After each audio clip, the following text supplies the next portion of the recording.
Kaya mga bros, magandang hapon po sa inyong lahat dyan. Kumusta po kayong lahat? Parang bihira lang tayo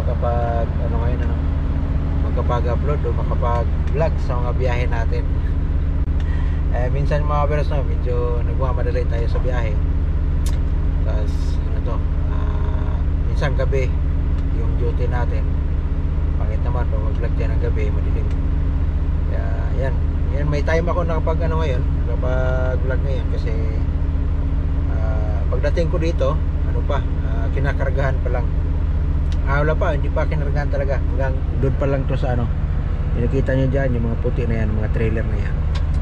Sa yard nila dyan, sa baba. Dyan ko kinuha tong trailer na ito. Akala ko loaded na tong pinapunta ko ni Sir Brandon nito, yung sponsor namin. Pinapunta ko sa sa C. Isabel. So mga beros mga farm ko dito sa paligid. Yan, mga farm yan. So ang pangharga natin ngayon is mga patatas. So yun nga, pagdating ko dito, galing tayo ng Buncherbel kanina sa Ultima. Tapos kung nag-pick up and deliver doon, nag-deliver tapos pick up, dirap ko sa yard natin dun sa Lasin. Tapos pinapunta ako dito kasi mag-pick up sana ng loaded. So kaso nga, pagdating ko dito, wala pang loaded. Pa sa yard lahat yung mga trailer. So ako pa nagpin doon, ako pa kumuha. May center naman dito, pero ako na pinasalpak niya kasi ako naman ang hihila. So kaya ngayon, sinalpak natin dito, nilagay natin sa docking para kakargahan. Pero sa ngayon, hindi pala kinargahan. Yung lang, panguras yung mga tapos. Hintayin na lang natin.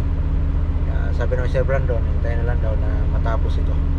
Yun nga kasi, din nila na may mga loaded na dito. So habang kakarga yan, hintayin natin magkarga. So lang tayo, mag-check lang tayo ng gulong.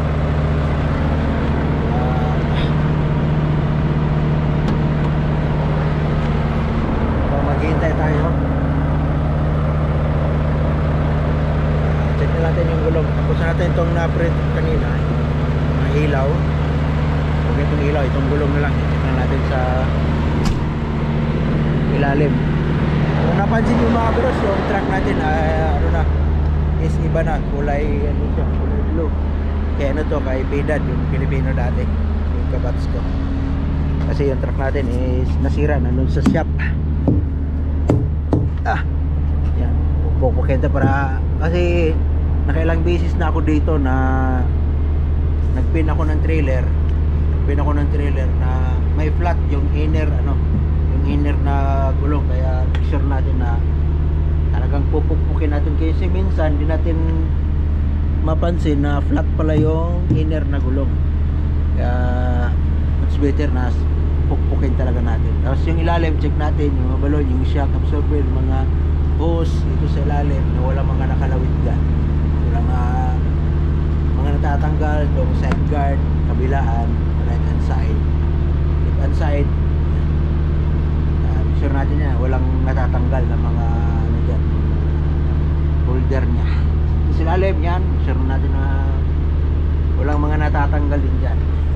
Tapos dito sa mga gitna ng gulong, tignan natin na walang mga nakasalpak dyan na mga bato, mga anything na mga naipit.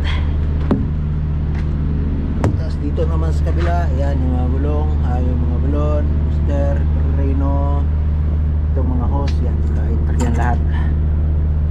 So ayos yan. Check natin ito sa gitna. Tapos naman ito mga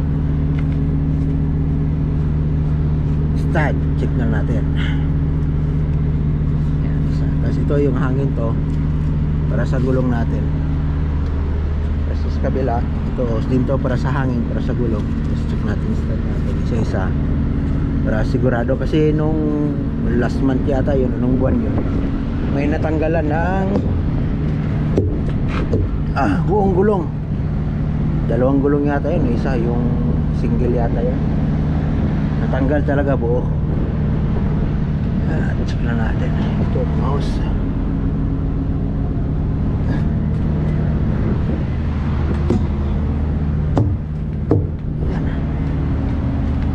Ito minsan mga bros, may singaw to dito. Yan, pag na ganun mo na galaw, may singaw, kaya check lang natin lagi yan na walang singaw, kasi minsan nakasalpak din ako na ganito, sumisingaw siya.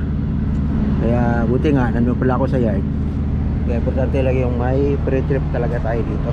Yun ang patakaran nila dito. Minsan okay, full tank pala to. Tapos yung pin sa ilalim, check natin yung kingpin.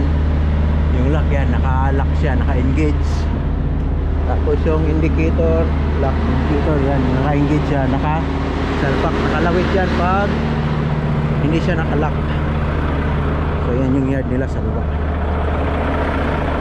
Ito yung center kanina, isang Mexican. So ako na nagsalpak kasi ako naman daw hihila. Nagpipilisyo ko na. Check natin lahat yan. Yung side naman yan, lahat ng side na yan dapat walang mga sira-sira. Kung mayroon man, dapat picturean natin para ma-report natin sa dispatch kung anong mga problema dito, para hindi ma-charge sa atin anong mga problema. Para pag nasalpak natin, talagang ganyan yung itsura niya hanggang sa pagbaba natin doon. And then, yan, pupok din tayo ulit dito. Is gitna, check ulit natin. I-check ulit natin yung kabilang side, yung side guard niya. Sa left side naman yan. Check ulit.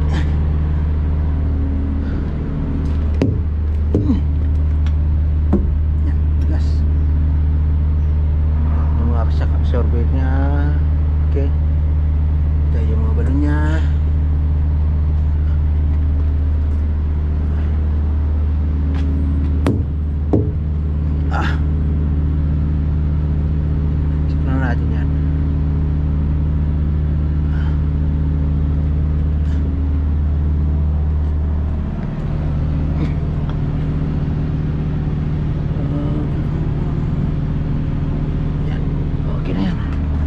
Check natin yung mga stud nya. Isa na natin ulit.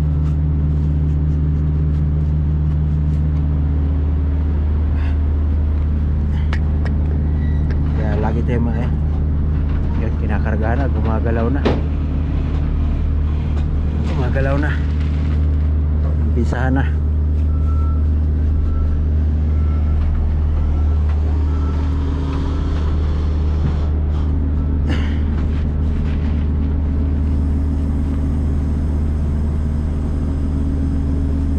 Ayan, ayos. Inumpisa na ang kinargahan mga kabiros kasi parang may gumagalaw na sa loob. So balik tayo doon, tapos lagyan muna natin ang kalsok kasi hindi natin nalagyan. Pasok naman yung ano doon. Pasok yung forklift. So yeah, may ano din tayo dyan papuntang Big Pro. Yung kalsada na yan padiretso papuntang Big Pro po yan. May pick up din tayo dyan, pick up delivery. At lagyan natin ng kalsok para sigurado.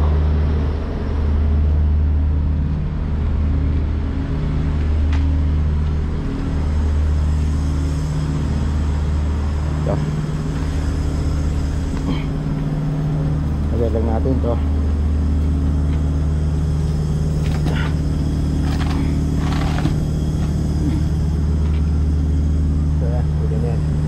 So yan, naka-red siya mga biros.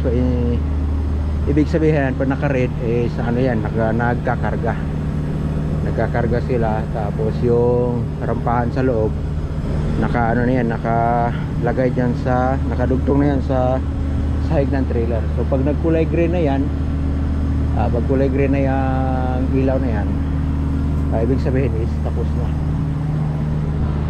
Tayo natin yan, magkulay green mamaya. So pasok natin sa truck natin. Kakain muna tayo. Medyo alanganin yung tanghalian natin ngayon.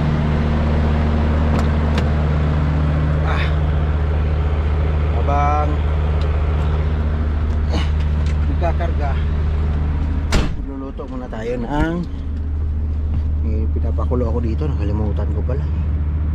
Iyon pala dito binuluto ko. Kakain na sana tayo. Ayan. So yan, may ano tayo to, pinakuloang madilim lang. So ito yung loob ng truck kay Pida to, no? So yun nga mga bros, yung truck natin ano to, yung nadirit kahapon, tapos hindi nagawa kagabi. Nilagay ko dun sa yard, naglagay ko nun ng form, kaso lang hindi nagawa kagabi kasi busy daw yung mekaniko. Kaya pagpasok ko nitong umaga alas 9, hindi pa nagawa, kaya pinalitan yung truck natin. Buti naman may ano dito, may bakante. Ito nga kay Pidad, kasi si Pidad nakakuha na siya ng class 5, tapos siya mag-exam sa class 5. Ito yung truck niya. Tapos nakuha dito ng isang Pilipino, nakapag class 5 na rin, kaya nabakante ulit. Tapos ngayon tayo naman ang nakakuha. So ganito lang dito mga braso, yung trabaho nila dito. Pag may sira yung truck natin, baka medyo matagal gagawin. Tulad ng truck natin, baka daw matagalan, kasi sabi ni Sir Rimad, baka daw di niya alam kung kailan matapos, kasi busy yung mekaniko doon sa loob. So mga Pilipino, may mekaniko, tapos karamihan mga Bisaya rin. So yun lang, ito na yung truck natin. Okay naman to, maganda naman dalhin. Tsaka ano ba, yung condition pa rin. Yun lang mga braso, tsaka tayo sa biyahe. At make sure lang natin yung mga biyahe natin na wala tayong magiging problema sa mga biyahe natin dito. Ingat kayo lahat. Hanggang dito muna tayo mga braso, kakain muna tayo. Lapit ng kumulo. Ingat kayo lahat. God bless at bye bye. Ingat mga kabersa dyan sa Saudi Arabia, yung pinanggalingan natin dati, yung mga taga Astra dyan, Astra Farm sa Tabuk, shoutout po sa nga dyan. Lahat ng mga taga Friends, ingat po nga lahat. Ingat sa biyahe, yung mga nag-US, lahat naman ng long haul, ingat po nga lahat. Si Blas, si Adrian, yan, shoutout sa lahat dyan. Si Boss Rodel, si Delmer, yan. Yung anak niya kadarating lang, galing ng Pilipinas. Nung dumating siya noong linggo, yan, galing Pilipinas, anak ni Boss Rodel Dalisay. Yan, welcome sa Canada. Marami na tayo dito. Lahat ng mga katrabaho din dyan sa Friends, ingat, God bless at bye bye.